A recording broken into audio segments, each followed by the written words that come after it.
testu gehienetan irakurri izan dudana zer izan da. Eta baita, esan nahi dut, testu oso interesanteetan, eta testu bat hemen nik liburu bat askotan aipatzen dut, eta liburu hortan bertan ere esaten da, lekuan lekuko egoerak daudela, eta lekuan lekuko faktoren eraginez galtzen direla hizkuntzak.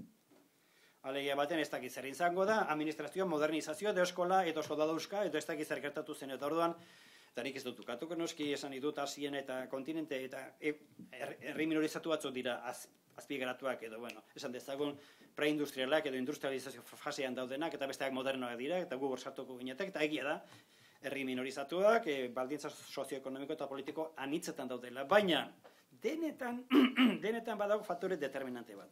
Eta faktore hori da zulu beltza, eta nik estatu hori deitzen dio zulu beltza.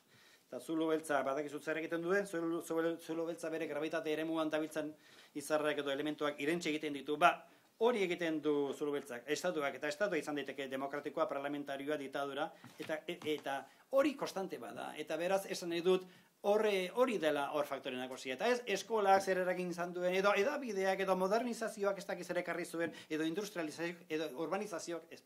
Bai, guzti hori noski, guzti hori alorroiek eragin dute, alorroietan gertatu da ordezkapena eta asimilazioa, baina zulo beltz batetik zehatu da, gestionatu da guzti hori eta kontrolatu da guzti hori. Horregatik, zulo beltzaren metafora erabilitut.